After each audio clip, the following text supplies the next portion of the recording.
Une petite histoire spéciale Noël? Oui, j'adore Noël et j'adore les histoires. Une histoire de Noël, tout ce que j'aime. Va chercher mon dodo. Prête? Cette histoire va nous accompagner pour tout le mois de décembre. Super, une histoire longue en plus. Elle commence quand? Maintenant, avant de commencer, il me faut préciser une chose essentielle. Marley était mort. Oh bah dis donc, ça commence bien ton histoire. Il faut dire avant tout que Marley était mort, aussi mort qu'un clou de porte, ou aussi mort qu'un clou de porte puisse l'être. Le décès avait été enregistré par le clerc et l'entrepreneur des pompes funèbres. Et Ebenezer Scrooge ne pouvait avoir aucun doute. Il a participé aux funérailles. Il l'a vu dans son cercueil. Le pauvre. Il n'en fut pas ému. Le jour même des funérailles, il continua ses affaires avec succès, comme si rien ne s'était passé. Il est plein de compassion, cet homme-là, dis-moi. Nous en revenons donc à notre point de départ. Marley était mort et tous le savaient. Il faut bien comprendre ce fait pour que la suite ait du sens. Scrooge n'a jamais effacé le nom de Marley de son affaire, qui indiquait donc toujours, des années après son décès, Scrooge et Marley. Pour lui, tout était un. Là-dessus, il partage. C'est peut-être en effet la seule chose qu'il partage. Scrooge est un homme froid comme la glace, tranchant comme un silex. Il traîne partout avec lui une température glaciale qui refroidit les canicules et ne font même pas Noël. Oh, il est comme Olaf. Sauf qu'il a oublié la gentillesse. Donc en fait, pas comme Olaf du tout. Non, Scrooge est un homme grand, couvert de cheveux blancs, les lèvres bleues de tellement de froideur, un nez pointu qui semble fouiller les moindres recoins à la recherche d'une bonne affaire. Il a une démarche raide qui n'invite pas du tout à la sympathie. Et il est tout seul maintenant que Marley, il est mort. C'est le genre d'homme à qui personne ne demande s'il va bien. Aucun mendiant ne l'implore, aucun enfant ne lui demande l'heure. Et ça le rend pas triste, ça, de faire fuir le monde entier? Non, c'est précisément ce qu'il recherche. La chaleur de la solitude, l'absence de surprise, l'assurance d'être toujours, en toutes circonstances, tranquille. Oh, il est pas très engageant, ce monsieur. Un jour, le meilleur de tous les bons jours de l'année, la veille de Noël, le vieux Scrooge est assis à son comptoir, occupé à ses affaires, écoutant le froid à travers les fenêtres. Mais comment on écoute le froid? Les passants soufflent dans leurs mains pour se réchauffer, tapent sur leur torse pour se sentir vivants, tapent des pieds pour retirer la neige. Le froid se sent lorsque l'on n'est pas Scrooge, il s'entend quand on est lui. Et il fait quoi, à part écouter dehors? Il surveille son commis, qui, plus loin dans l'office, copie les lettres en essayant de ne pas mourir de froid. Vois-tu, Scrooge est avare et refuse d'allumer un grand feu pour réchauffer son personnel. Lui-même n'a qu'un tout petit feu dans sa cheminée, mais celui du commis est encore plus petit que celui de Scrooge. Le pauvre homme tentait de se réchauffer à la chandelle, mais c'est peine perdue. Elle est pour bien plus grande que son feu. Oh, j'ai froid rien que d'y penser. Soudain, une belle voix se fait entendre. « Je vous souhaite un joyeux Noël, mon oncle, et Dieu vous garde. »« Sottise, » répond Scrooge. « Noël? Une sottise, mon oncle? Ce n'est pas là ce que vous vouliez dire, sans doute. Si fait, un joyeux Noël, dites-vous? Quel droit avez-vous d'être joyeux? Vous êtes pauvre. Quelle raison avez-vous d'être grincheux? Vous êtes riche, répondit gaiement son neveu. Bah!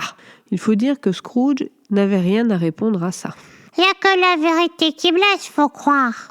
Peut-être, mais la visite de son neveu a mis notre cher Scrooge dans un triste état. Écoute donc la suite de la conversation, alors que son neveu lui demande de ne pas être de si mauvaise humeur un jour de fête. Et comment ne pas être de mauvaise humeur dans le monde fou qui nous entoure? Qu'est-ce que Noël, sinon le moment de payer vos dettes sans en avoir les moyens? Un jour où l'on se trouve plus vieux d'une année et pas plus riche d'une heure? Un jour où vous vous rendez compte que vos affaires ne vous ont pas profité autant que vous l'auriez espéré? Et si on me demandait mon avis, je ferais cuire dans une grande marmite tous ceux qui osent répéter « Joyeux Noël » avec une branche de houx plantée dans le cœur. Mais Noël, c'est ma fête préférée d'abord. La plus mieux de toutes. Le neveu de Scrooge aussi adore Noël, mais il ne parvient pas à faire bouger son oncle, malgré une tirade digne de toi, et décide finalement de partir, non sans l'avoir invité à dîner chez lui pour Noël. Le commis, qui a écouté pendant tout ce temps, semble donner raison au neveu de Scrooge. Et quand celui-ci s'en rend compte, la menace tombe.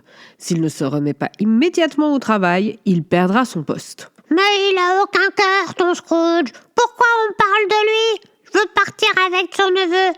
Il a l'air de savoir de quoi ça s'agit, Noël. Avant de partir, le neveu de Scrooge présente ses vœux à son commis, qui les lui rend chaleureusement. Scrooge pense alors que les deux sont fous. L'un s'est marié sans le sou, le second doit faire vivre une famille entière avec 15 shillings par semaine. En accompagnant le neveu vers la sortie, le commis fait entrer 2 personnages de bonne mine et à la figure avenante. Décidément, c'est le jour des visites chez Monsieur Scrooge. En effet, et celle-ci promet d'être intéressante. Ah oui? Pourquoi? Ils viennent demander des dons. Scrooge? Précisément. Il va rien leur donner du tout. Tu commences à connaître le personnage. Non, il ne va rien leur donner. Il va même inviter les pauvres et les indigents à mourir s'ils refusent d'aller dans les hospices, hôpitaux ou prisons pour lesquels Scrooge pense payer bien assez d'impôts. Il ajoute même « Eh bien après, s'ils meurent, cela diminuera le superflu de la population. » Voyant qu'ils n'iront nulle part avec ce personnage, les 2 hommes quittent le bureau, fort contrariés. En même temps, fallait s'y attendre que Scrooge lui donnerait rien. Il est pas gentil, lui. On va voir son neveu. Pas tout de suite. Pour l'instant, Scrooge reprend son travail, de plus en plus content de lui, d'une humeur plus enjouée que d'habitude. Quoi? Ça le met de bonne humeur d'embêter les gens? Pff, le Papa Noël, il va le rayer de sa liste. Le froid se fait plus perçant à mesure que la soirée avance. Malgré cela, tout le monde se prépare à fêter dignement Noël. On fait les derniers achats, les tables se dressent, les lumières s'allument, la fête arrive. Moi, j'adore ces moments-là où on se prépare pour la visite du Papa Noël. L'année dernière, je m'ai déguisée en cadeau pour essayer de le voir, mais je m'ai endormie avant son arrivée. Alors ça, c'est dommage. Ouais. Moi, c'est quoi la suite? Avant que ne sonne l'heure de la fermeture, un jeune garçon des rues vient se poster juste devant la porte de l'office de Scrooge pour chanter un chant de Noël. Avant que la première note ne soit sortie de sa bouche, Scrooge sort sa règle en bois et l'enfant, pris de peur, part en courant. Oh, c'est pas la gentillesse qui l'étouffe, cet homme-là. Non.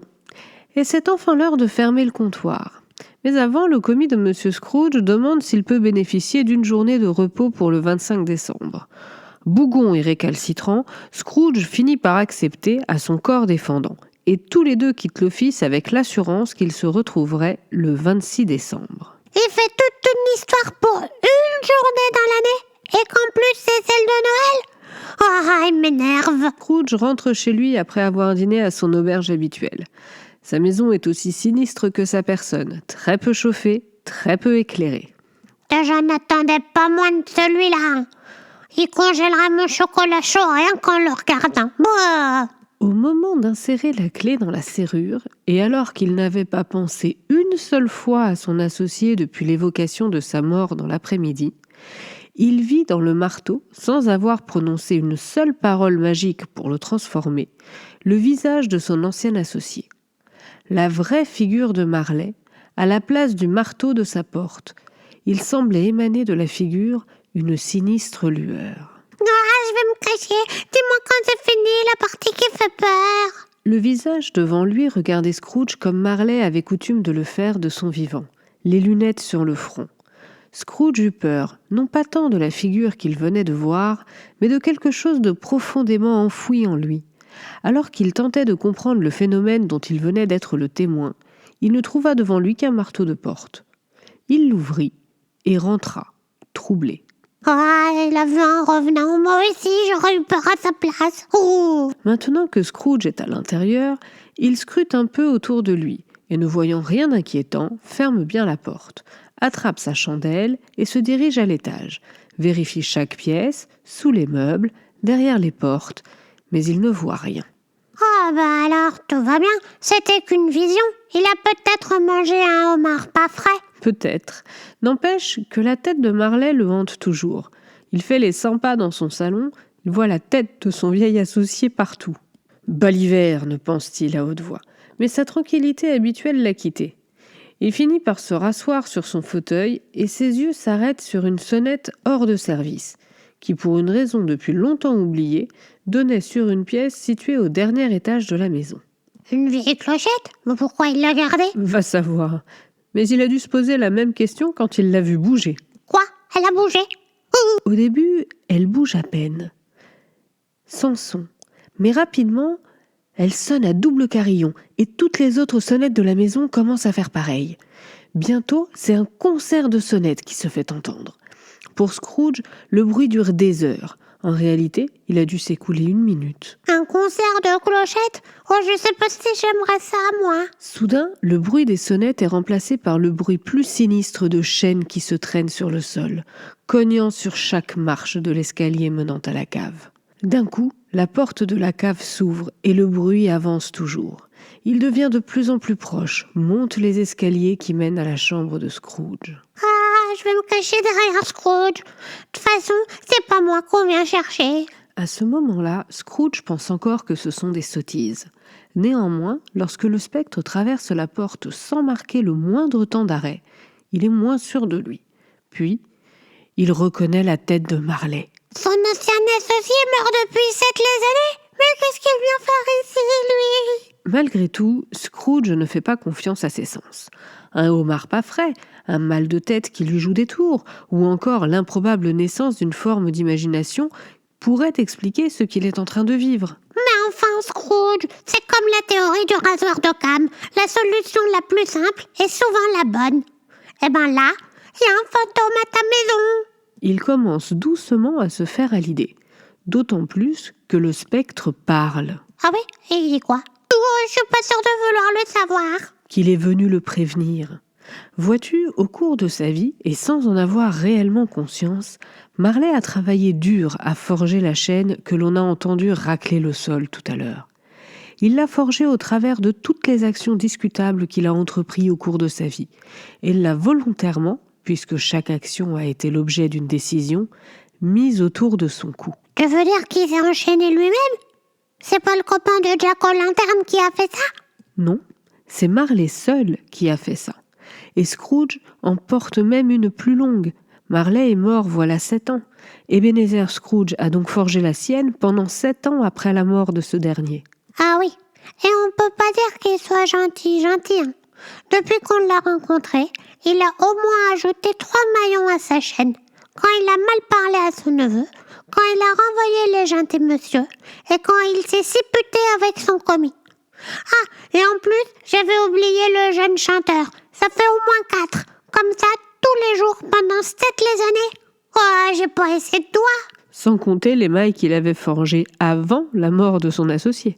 Mais oui! À ce moment-là, Scrooge commence à s'inquiéter. Pourquoi le spectre de son ami est venu lui rendre visite? Que lui voulait-il, si ce n'est lui enlever tout espoir d'une vie meilleure après sa mort?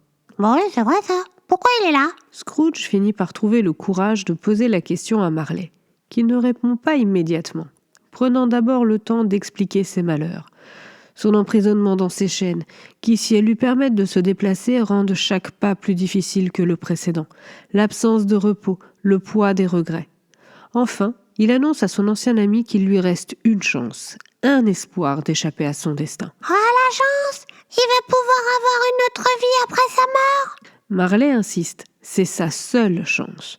Une chance offerte par lui, son plus vieil ami. Et c'est quoi cette chance? Ebenezer va recevoir la visite de 3 esprits. Quoi, tu parles d'une chance? Moi j'ai déjà peur avec Marley, alors les autres... Attendez le premier demain, quand l'horloge sonnera 1 heure, le second à la même heure la nuit d'après, et enfin le 3e la nuit suivante, quand aura sonné le dernier coup de minuit. J'espère ne jamais vous revoir, mais rappelez-vous mes paroles. Oh, comment oublier? Avec la frousse qu'il m'a faite! Comme tu dis.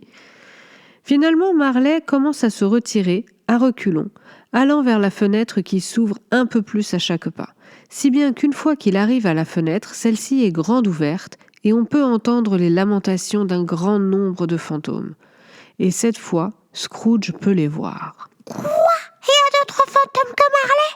Oui, et tous tentent de se mêler d'affaires humaines pour faire quelque bien, mais ils ne peuvent pas. Ah oui, évidemment, quand c'est trop tard, c'est trop tard. Et c'est ainsi, par une froide nuit d'hiver, hanté par les visions de sa soirée, que Scrooge part se coucher, épuisé. Mais Munette, c'est quoi la suite? Sa rencontre avec le premier esprit, qui aura lieu à 1 heure le lendemain matin. Scrooge s'éveille.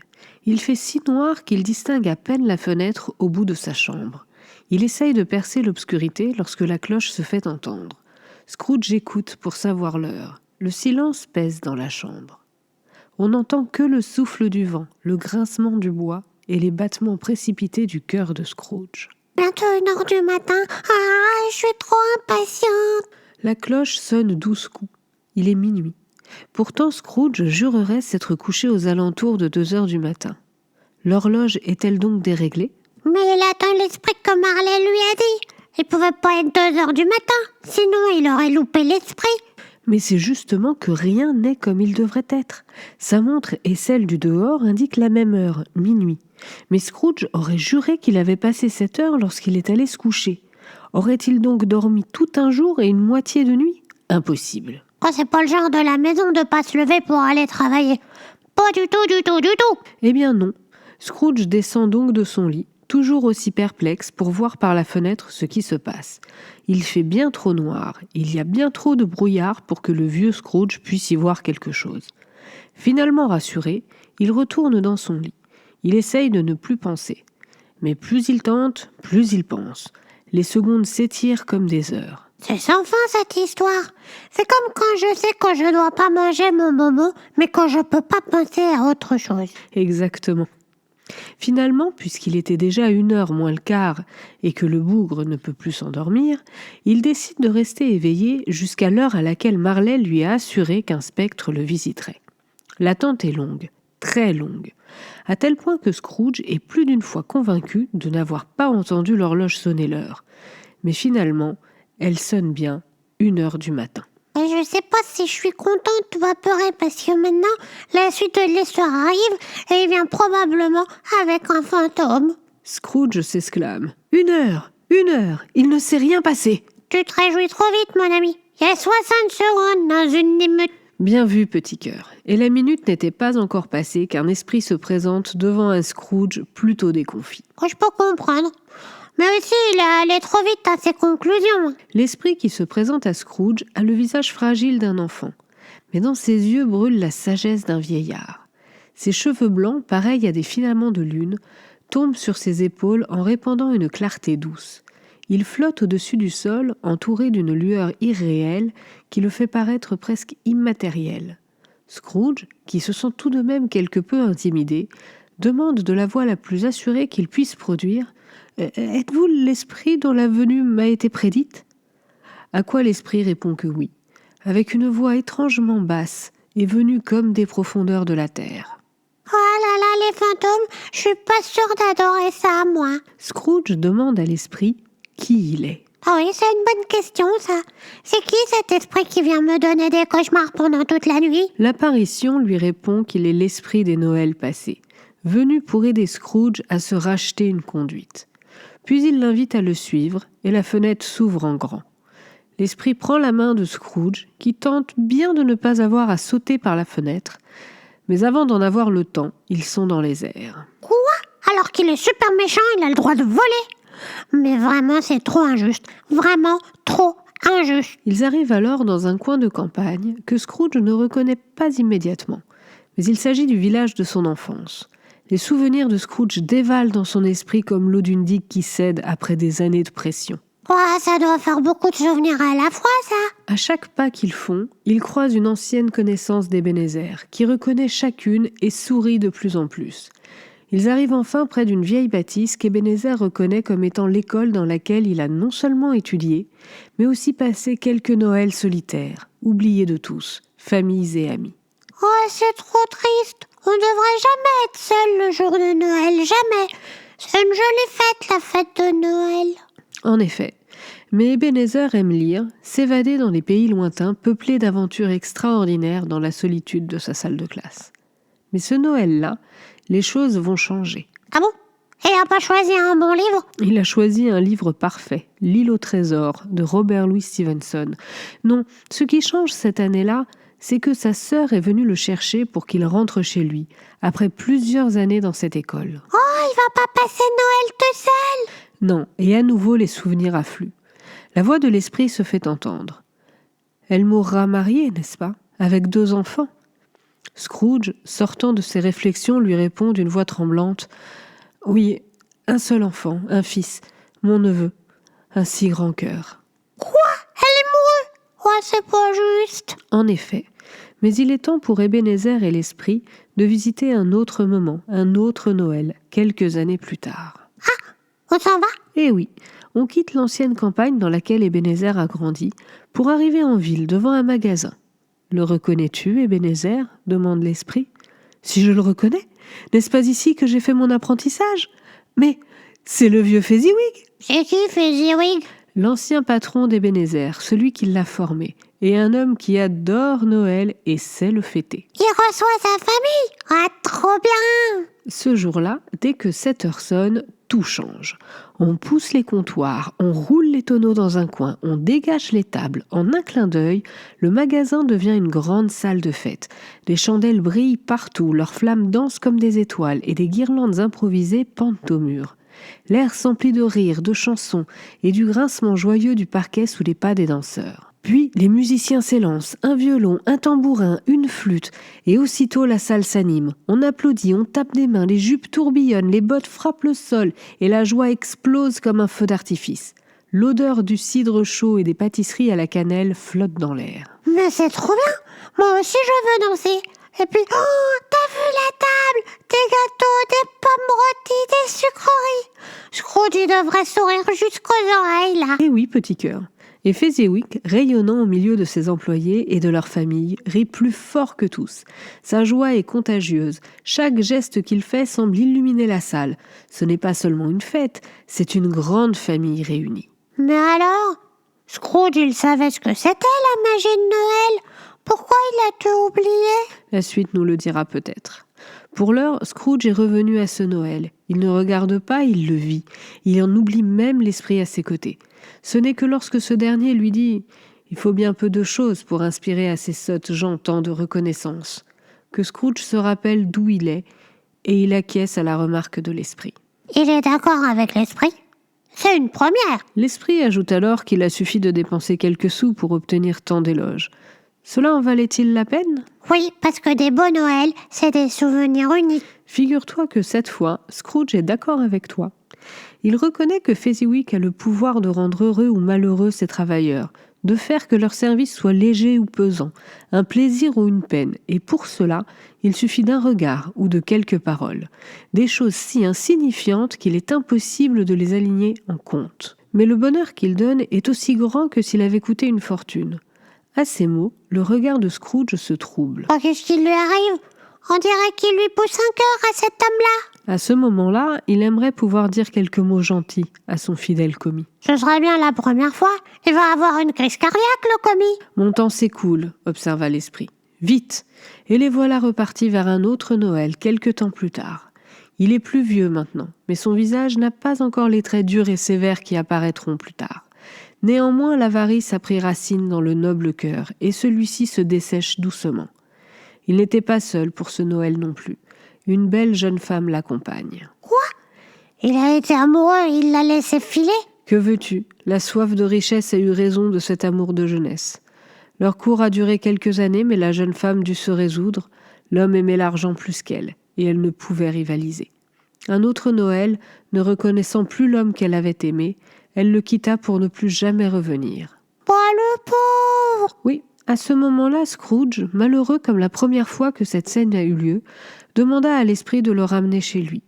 Mais l'esprit, impitoyable, le conduisit à une dernière vision. Aïe, aïe, aïe. Cette dernière vision fut de loin la plus terrible pour le pauvre homme.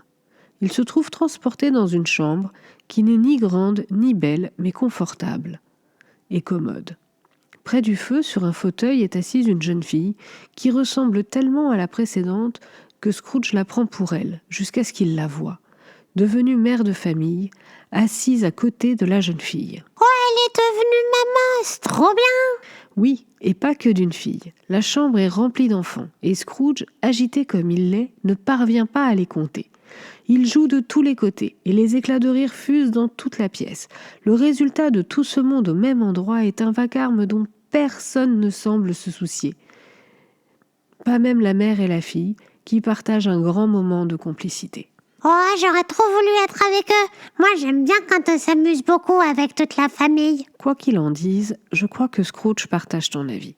Vois-tu, cette vision du passé ne le concerne que parce que, s'il avait fait un autre choix, cette famille serait la sienne.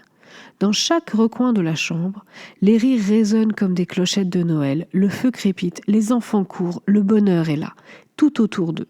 Et Scrooge n'en fait pas partie. Oh, mais c'est vrai, il a failli se marier avec la maman. Et la fête dans la maison n'est pas finie. Entre deux éclats de rire, quelqu'un frappe à la porte et tous les enfants se réfugient derrière leur mère. Il la pousse vers la porte pour qu'elle puisse ouvrir. C'est alors que le père entre et est aussitôt entouré d'enfants heureux de partager un moment avec lui. Il est suivi d'un autre homme chargé de cadeaux et de joujoux pour chacun des enfants de la pièce. Ah, les cadeaux de Noël! J'adore ce moment-là. Qui ne l'aime pas? Moi, ça me rappelle les yeux de mon pépé quand on ouvrait les cadeaux. Ils brillaient toujours de bonheur. Cette nuit, ceux d'Ebenezer Scrooge brillent de tristesse. Il a devant lui ce à quoi il a renoncé des années auparavant et aucun moyen de le reconquérir. Mais c'est trop triste. L'esprit ramène Scrooge chez lui et il se couche dans son lit, épuisé de sa nuit, triste de sa vie et inquiet du lendemain. Pourquoi inquiet? Il n'a qu'à faire des mots gentils à son commis, pour commencer. Parce qu'il sait que demain, à 1h du matin, un autre esprit viendra lui rendre visite et que le premier n'a pas été des plus tendres. Ah oui, c'est vrai. Mais Munette, c'est quoi la suite? Sa rencontre avec le deuxième esprit qui aura lieu à 1h le lendemain matin. Cette nuit-là, Scrooge ronfle tranquillement et fortement quand le clocher commence à sonner pour annoncer qu'il est déjà 1h du matin.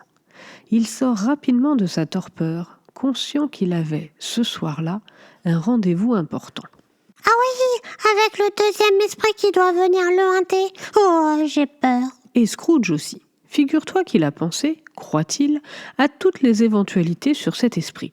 Sauf une. Ah oui, laquelle? Que l'esprit ne se présente pas. Quoi? Il n'est pas venu? Alors là, c'était scandaleux. En effet, 1h sonne, aucune trace de l'esprit, rien, le silence. Il ouvre ses rideaux pour ne pas être pris par surprise, puis décide de faire le guet autour de son lit. Il tourne autour, imaginant 1001 scénarios possibles pour expliquer cette absence. J'avoue, moi aussi je me demande pourquoi il n'est pas là, l'esprit. 10 minutes passent, puis 15, et finalement, Scrooge s'arrête net. Il observe d'un œil critique sa chambre et voit de la lumière sous la porte menant à la pièce voisine.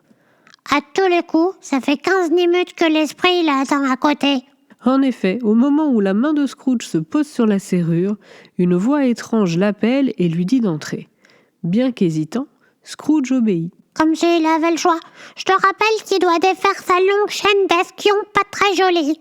Il entre donc dans son salon, sauf que tout dans la pièce est décoré comme jamais. Des guirlandes de feuilles verdoyantes, du houx, du gui, du lierre pendaient sur les murs et les plafonds. Dans la cheminée flambait un feu magnifique, comme cette cheminée n'en avait plus accueilli depuis des décennies. Évidemment, Scrooge, il sait pas ce que c'est la chaleur. Et ce n'est pas fini. Sur la table trônent fièrement dinde, jambon, cochon et tout autant de légumes prêts à accompagner les viandes. Sur le côté, des desserts, des gâteaux les plus beaux que dans les pâtisseries. C'est quoi l'adresse déjà? Je crois que j'ai un rendez-vous là-bas avec 1 ou 2 tartes. Gourmande. Oh, et dans un coin de la pièce, un sapin immense et entièrement décoré observe de toute sa hauteur toute la scène et cache sous son feuillage une multitude de cadeaux. Ouais, c'est Noël quoi. Un bon feu, un bon repas, des beaux cadeaux. Manque plus que la compagnie. Eh bien, au milieu de la pièce se trouve un joyeux géant, superbe à voir, qui invite Scrooge à entrer. Je sais pas si j'aurais osé moi. Un géant, ça fait quand même un peu peur. Scrooge entre timidement, incline sa tête devant l'esprit. Il n'est plus le Scrooge plein d'assurance de la veille, et bien que l'on lise la bonté et la bienveillance dans les yeux du spectre qui le hante, Scrooge préfère garder la tête basse. Oui, il a raison quand même. Parce que c'est pas un exemple de gentillesse, le Scrooge. En effet. Entre, mon ami, et apprends à mieux me connaître. Je suis l'esprit du Noël présent, déclare le géant à Scrooge, une fois qu'il a franchi la porte. Le géant porte une simple tunique verte, va pieds nus, et sur sa tête repose une couronne de houx. Il a de longs cheveux bouclés, qui lui tombent sur les épaules. Et tout chez lui respire la bonhomie, la joie, le plaisir de vivre. Tout le contraire de Scrooge, quoi. Exactement. Mais maintenant, Scrooge sait qu'il a des choses à apprendre et il invite l'esprit à le conduire là où il doit aller pour apprendre les leçons qui lui manquent. Et ainsi, l'esprit l'invite à prendre sa tunique et tous deux s'envolent vers le Noël présent. Moi aussi, je veux y aller. J'adore Noël. Même que c'est la préférée fête de mon pépé. Mais oui, reprenons. Scrooge et l'esprit quittent donc le salon douillet dans lequel ils étaient pour visiter Londres. Ce jour-là, les ramoneurs de cheminée jouent sur les toits, profitant de la neige pour mener quelques batailles et régler quelques comptes. Dans les rues, les magasins proposent de magnifiques arrangements, de la viande, des légumes, des gâteaux.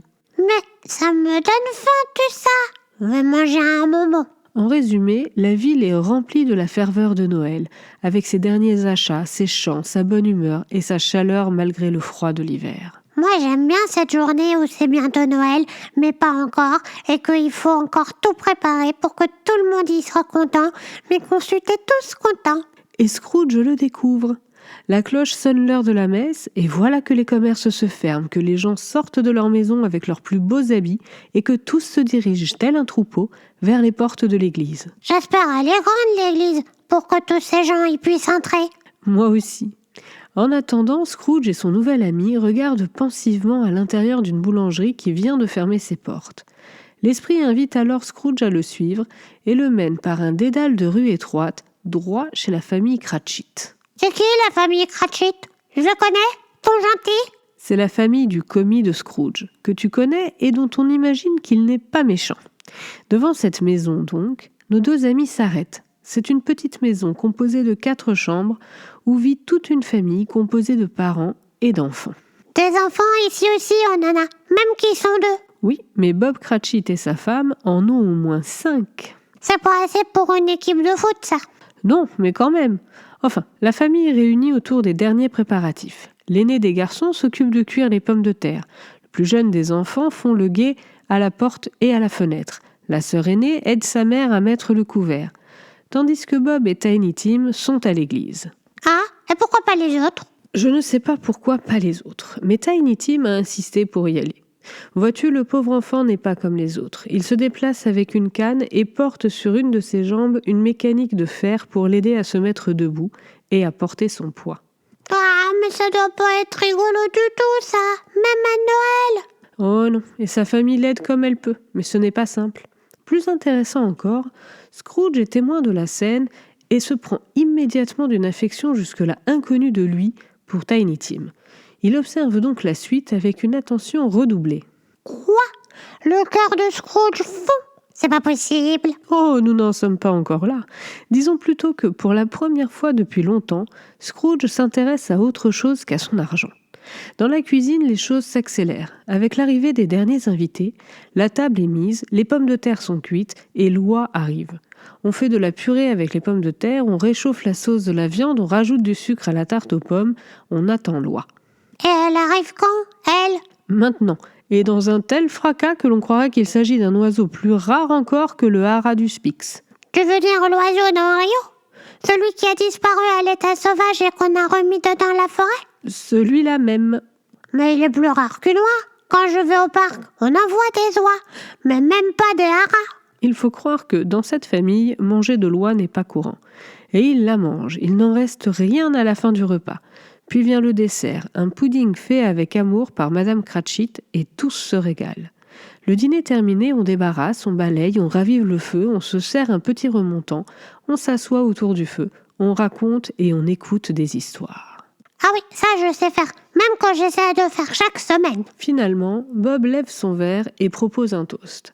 Toutes les têtes se tournent vers lui et il lève son verre à Scrooge, son employeur. Madame Cratchit peine à maintenir son calme et refuse dans un premier temps de lever son verre en l'honneur de cet homme égoïste, avare, odieux, dur et insensible. Bob lui rappelle alors que c'est le jour de Noël, et elle accepte, par amour pour son mari, de lever son verre en l'honneur d'Ebenezer Scrooge. Je dois avouer que je suis quand même assez d'accord avec la madame. Il n'a pas été gentil, le monsieur Scrooge, jusqu'à maintenant. Scrooge a entendu l'échange et n'a en effet pas pu se défendre. Il se tourne néanmoins vers l'esprit et lui demande « Est-ce que Tiny Tim vivra ?» L'esprit lui répond que si son successeur ne change rien à ses images, l'enfant mourra. Scrooge est désemparé. Pourquoi ?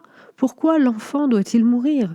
L'esprit se tourne alors vers Scrooge, le regarde droit dans les yeux, avant de lui dire « Eh bien après, s'il meurt, cela diminuera le superflu de la population. » Mais c'est ça qu'il a dit, Scrooge, aux gens qui venaient chercher des dons. Et Scrooge reconnaît, honteux, ces paroles.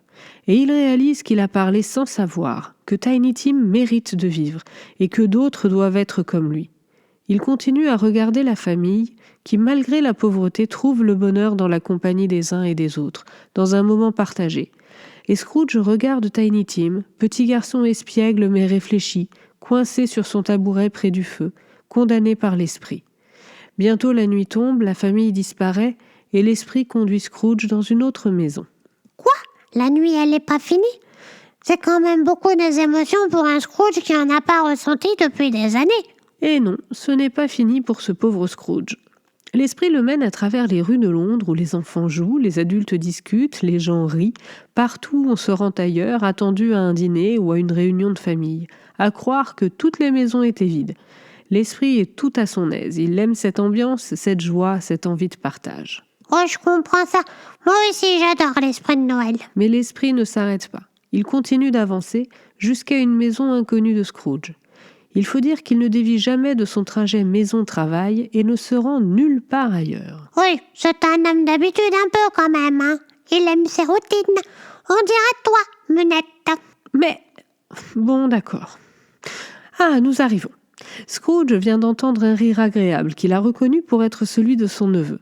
Le voilà dans un salon plutôt agréable, chaleureux, entouré de son neveu, de sa femme et de quelques amis à lui. On dit la pomme, elle tombe jamais loin de l'arbre. Mais le tonton et le neveu, ils se ressemblent pas du tout, du tout, du tout. Et sinon, de quoi il rigole, le neveu ? Il raconte sa rencontre avec son oncle et le discours que celui-ci a tenu, que Noël n'est qu'une sottise. Ah oui, je comprends pourquoi il rigole à une bêtise pareille. Tout le monde est d'accord, et c'est de bon cœur que tous accompagnent le rire du neveu de Scrooge. Et tous y allaient de leurs commentaires. Le vieux radin, le méchant homme, l'insupportable Scrooge. Mais son neveu calme vite le flot, attaché qu'il est à son oncle, malgré ses défauts. Ah bon ? Pourquoi ? Parce qu'au fond, Scrooge n'est pas heureux, et le seul que ses mauvaises grâces punissent, c'est lui-même. On peut voir ça comme ça. En tout cas, c'est comme ça que le neveu de Scrooge voit les choses. Et il promet d'aller chaque année, de bonne humeur, à son bureau pour lui souhaiter un joyeux Noël, dans l'espoir un peu fou qu'un jour Scrooge découvre les bienfaits de cette fête. Les invités, ils ont dû bien se moquer. Un vieux comme Scrooge, il change pas d'avis comme ça. Ils se sont moqués, puis ils ont chanté, joué de la musique, fait des jeux. Finalement, ils se sont bien amusés. Et le plus surprenant, C'est quoi ? Scrooge a participé. Personne ne pouvait le voir ni l'entendre, mais il répondait aux questions avec une aisance déconcertante. Il prenait plaisir à jouer, pour le plus grand bonheur de l'esprit qui l'avait conduit là. Aussi, il est trop sympa, l'esprit des Noëls présents. Moi, je l'aime bien, lui. Il me fait penser à Pépé aussi. Tout te fait penser à Pépé. Bah oui, surtout à sa fête préférée de Noël. C'est aussi la fête préférée. Finalement, un dernier jeu eut lieu. Le neveu de Scrooge devait faire deviner ce à quoi il pensait en répondant par oui ou par non à toutes les questions que lui posaient ses invités. Ce fut finalement sa femme qui trouva la réponse, Scrooge. Et le neveu leva son verre à son oncle et lui souhaita, une fois encore, un joyeux Noël. Et ce fut le moment que choisit l'esprit pour reconduire Scrooge chez lui. Ça y est, c'est fini la visite de fête de Noël. Oh. Et oui, à minuit, l'esprit disparaîtra pour laisser place à l'esprit des Noëls futurs. Mais cette fois, Scrooge est prêt à apprendre les dernières leçons de ces esprits venus racheter son âme. Mais il a beaucoup appris déjà, Scrooge. Il a même joué et rigolé avec son neveu. Même si son neveu, il le sait pas, ça. En effet, ne nous reste plus qu'à attendre patiemment l'esprit des Noëls futurs. Mais Minette, c'est quoi la suite ? Sa rencontre avec le troisième esprit qui aura lieu à 1h le lendemain matin. Alors, il dit quoi le dernier esprit ? Que tu es trop impatiente. Déjà, il exagère. Nous sommes donc à la 3e nuit et cette fois, Scrooge attend le dernier esprit, celui des Noëls à venir. Moi, je sais pas si je veux savoir l'avenir.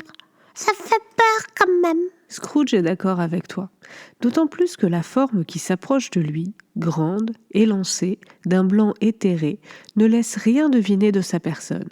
Son visage est caché par une capuche, son corps par une robe large qui ne laisse entrevoir aucune forme. Un fantôme! Un vrai! Il faut croire. Scrooge demande alors à la forme qui vient à sa rencontre s'il s'agit bien de l'esprit des Noëls à venir, celui qui lui montrera ce que pourrait advenir demain. Oh là là! Je crois pas que je veux entendre la voix d'un esprit pareil, moi. J'ai trop peur. Heureusement pour Scrooge et pour toi, l'esprit ne parle pas. Il se contente de lever son bras et de tendre sa main. Ah, j'avais oublié qu'il devait donner la main aux esprits pour voyager avec eux. Ah, j'ai peur. Scrooge n'est pas rassuré non plus. Et pourtant, il commence à avoir l'habitude des esprits. Mais celui-ci dégage quelque chose de formidable qui force le respect et inspire la crainte. Scrooge sait bien qu'il n'a pas le choix et qu'il doit le suivre et apprendre. Le pauvre. C'est pour ça qu'il faut être sage pour Noël. Scrooge attrape la main tendue et autour de lui le décor change. Le voilà à la City, le cœur des affaires de Londres. Il reconnaît des visages, des partenaires en affaires, des anciens clients. La main de l'esprit lui désigne un groupe d'hommes et Scrooge s'approche pour écouter. Ouais, c'est pas joli d'écouter les conversations comme ça. Personne ne peut le voir et il est là pour apprendre, mais tu as raison, ce ne sont pas des choses à faire. Voilà. Enfin, il entend quoi du coup? Puisque lui, il écoute. Que quelqu'un est mort la nuit dernière. Bon, qui? Il va devoir en écouter davantage pour l'apprendre. Ah mais non! Il pourrait mener une enquête, comme Sherlock Holmes, chercher des indices, tout ça. Sauf qu'il ne peut poser de questions à personne, puisque personne ne peut le voir ou l'entendre. Ah oui, évidemment, si tu compliques le jeu. En attendant, il apprend que personne ne veut aller à l'enterrement du mort, chacun ayant ses raisons. Plus loin, deux négociants discutent. Scrooge les connaît bien, il a fait affaire avec eux par le passé. Et ils parlent du même mort, mais ne le nomment toujours pas. Mais alors, c'est qui les morts? C'est précisément ce que se demande Scrooge, sans toutefois parvenir à trouver la réponse, mais il suit l'esprit et écoute quand l'esprit l'y invite. Néanmoins, il cherche du regard son futur lui, et à sa place habituelle à la bourse, il ne reconnaît aucun visage. Il se demande alors s'il a bien mis en application ses nouvelles résolutions. Oh, il a pris des nouvelles résolutions. C'est en effet ce qu'il semble. Toujours est-il qu'il faut rejoindre l'esprit qui le conduit déjà vers le bas-fond de Londres, où une boutique sombre et peu avenante vend le produit des larcins des voleurs locaux. Et donc, pourquoi on est venu ici? Et je demande parce que je voudrais pas être snour-snappé pour être vendu dans ce magasin. Enfin, toi? Je vois, mais non, nous ne sommes pas là pour voir ce qu'il y a à vendre. Et regarde, voici 3 personnes qui arrivent, chargées de paquets. Bon alors, elles ont volé quoi à qui? En voilà une bonne question. Mais avant d'y répondre, le propriétaire du magasin invite ses convives à le rejoindre dans l'arrière-boutique. Pourquoi dans l'arrière-boutique? Pour parler plus librement, j'imagine. Et de quoi ils vont te parler? Du mort. Quoi? Nos 3 personnages sont une lavandière, c'est une personne qui lave le linge, une femme de ménage et un croque-mort. C'est la personne qui s'occupe de préparer et d'enterrer les morts. Que du bonbon, dis-moi Diderot. En effet, et je ne peux pas te donner tort. Ils ont chacun récupéré une part du butin. Les rideaux de lit pour la lavandière, la meilleure chemise pour la femme de ménage, et quelques babioles, un porte-crayon, 2 boutons de manchette, une épingle pour le croque-mort. Attends. Tu veux dire qu'ils sont allés à la maison du mort, ou sur son corps, pour lui prendre ses affaires? Il semble bien. Ah, le diable, il doit être en train de leur préparer leur chambre en ce moment même. C'est sûr de sûr. Je le pense aussi. Le marchand examine la marchandise et propose son prix, qui est accepté par chacun.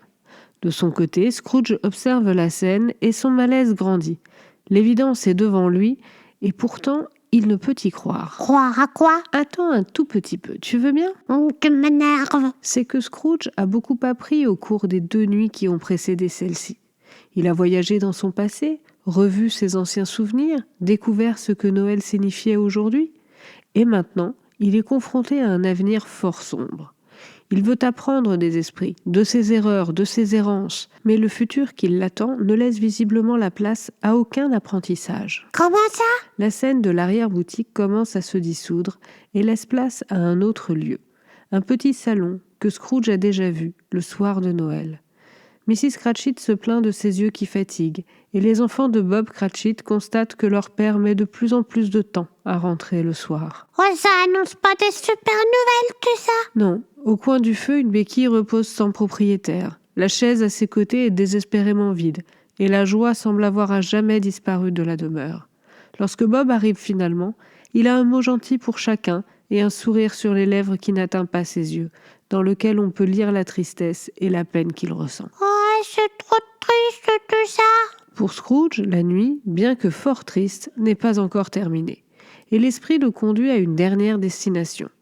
En chemin, Scrooge reconnaît sa maison et demande à l'esprit s'il peut y faire un saut pour voir à quoi il ressemblera dans le futur. Tiens, c'est une bonne question ça. En effet, mais l'esprit a une autre destination en tête et c'est là que le duo se dirige. Autour d'eux, le cimetière prend forme. Scrooge est devant une tombe, abandonnée de tous. Elle est à qui la tombe? Avant d'aller voir, Scrooge pose une dernière question à l'esprit qui l'accompagne. Le ventre noué, il demande « Esprit, ce que vous venez de me montrer, est-ce l'image de ce qui sera ou de ce qui pourrait être ?» L'esprit ne répond rien et Scrooge avance vers la tombe. Le nom gravé sur la pierre tombale est celui d'Ebenezer Scrooge. Ah bah non, pas après tout le mal qui s'est donné. À quoi ça sert de se faire hanter par des esprits si c'est pour mourir juste après? Ah, Munette, m'énerve ton histoire. Tu veux la suite, oui ou non? Mais oui! Scrooge se tourne, apeuré, vers l'esprit des Noëls futurs et demande « Est-ce là une fatalité? Ou puis-je encore changer le cours de ma vie? J'ai changé, esprit. Je ne suis plus aujourd'hui l'homme que j'étais hier. » Et Scrooge se cramponne à la robe de l'esprit.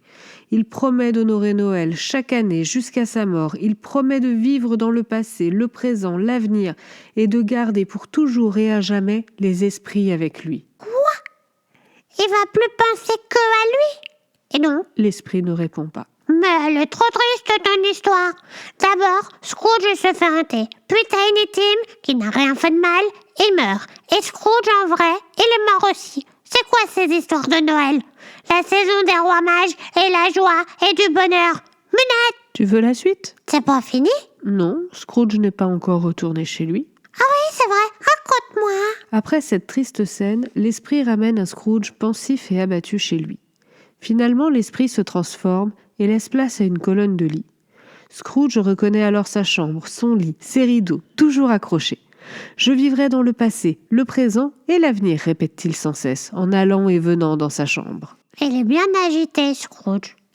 Remarque, je suis d'accord avec lui. Ça a dû être un week-end un peu fatigant. Et Scrooge en est tout retourné. Il le dit lui-même. Il est léger comme une plume, heureux comme un ange, gai comme un écolier, étourdi comme un homme ivre. Ça en fait des choses. Et ce n'est pas fini. Quel jour sommes-nous dans l'histoire, petit ours? En voilà une bonne question. Alors, Scrooge, il a dit au revoir à Bob la veille de Noël, donc le 24. Il a passé 3 nuits à se promener avec les esprits. Ça donne donc le 27 décembre. Même Scrooge ne le sait pas. Bah comment ça? Il a perdu la notion du temps. Il ouvre grand sa fenêtre et demande la date à un jeune garçon qui passe par là. « Le jour de Noël !» répond celui-ci. Et Scrooge réalise que les esprits ont tout fait en une nuit. Il interpelle l'enfant et lui demande s'il connaît la boucherie à 2 rues de chez lui. L'enfant acquiesce. Ravi, Scrooge continue. « La grosse dinde en vitrine, est-elle encore là ?»« Oui, répond l'enfant. « Va me l'acheter et je te donne 1 shilling si tu reviens avec le garçon. 1 écu si tu reviens avec lui en moins de 5 minutes. » Oh, ça y est, l'esprit de Noël, il a réussi. En effet, Scrooge se prépare à accueillir la dinde. Il écrit l'adresse à laquelle elle doit être livrée d'une main tremblante, tout heureux d'avoir retrouvé sa gaieté. Ah oui, ça doit faire bizarre après des années de tristesse. Je ne te le fais pas dire. Une fois la dinde mise dans une calèche en direction de la maison de Bob, Scrooge commence à se préparer. Il a du mal à se raser tant il danse, mais il finit par y parvenir. Il s'habille pour la fête, il déambule dans les rues de Londres, salue les passants, souhaite un joyeux Noël à qui veut l'entendre. Oh, ils doivent le prendre pour un fou, les gens. Peut-être. Au cours de sa promenade, il croise le représentant qu'il avait si honteusement mis à la porte la veille. Il le salue et reçoit une réponse plutôt froide. Oh, il a quand même un petit peu mérité, quoi. Il le reconnaît lui-même. Toutefois, il félicite l'homme pour sa démarche et lui glisse quelques mots à l'oreille. Suite à cet échange, le représentant se fait chaleureux et demande confirmation du montant. Scrooge lui assure qu'il doit payer pour des années de retard. Il invite l'homme à revenir le voir et s'en va. Finalement, il a donné des sous? Oui. Il approche maintenant de sa destination. Il passe 3 fois devant la maison avant d'oser y frapper. Il est accueilli par une servante à qui il demande si le maître de maison est là, ce qu'elle confirme. Il se dirige donc vers le salon et surprend tout le monde par son arrivée. « C'est moi, Fred, votre oncle Scrooge. Je viens pour le dîner. » Le bonheur de Fred n'avait d'égal que celui de Scrooge, et la soirée se passa à merveille. Le premier repas de famille depuis des années. Nous, on fête toujours en famille Noël. Le lendemain, Scrooge arriva tôt à son bureau, souhaitant de tout son cœur arriver avant Bob, et que Bob soit en retard. Ce fut le cas. Bob arrive avec 18 minutes de retard. Scrooge le laisse s'installer avant de prendre sa voix grave et de lui demander ce qui lui prend d'arriver si tard. « Mais il exagère, le Scrooge. Tous ses progrès, et voilà. » De sa grosse voix, Scrooge continue. « Je ne peux pas laisser les choses continuer comme ça. J'ai donc décidé d'augmenter vos appointements, monsieur Bob Cratchit. » Ah bah ça, finalement, il a pas tout oublié. Et non, il n'a pas oublié, et il n'oubliera pas. À partir de ce jour, Scrooge honora Noël comme personne. Il devint un bon ami, un bon maître, un bon homme. Pour Tiny Tim, qui ne mourut pas, Scrooge devint un second père. Tiny Tim n'est pas mort. Trop bien. Joyeux Noël. Joyeux Noël. Et comme le dit si bien Tiny Tim, que Dieu nous bénisse tous, tant que nous sommes. Et voilà les amis, l'histoire d'aujourd'hui est finie. C'était Il était une fois petit cœur et nous comptons sur vous la semaine prochaine. Et n'oubliez pas le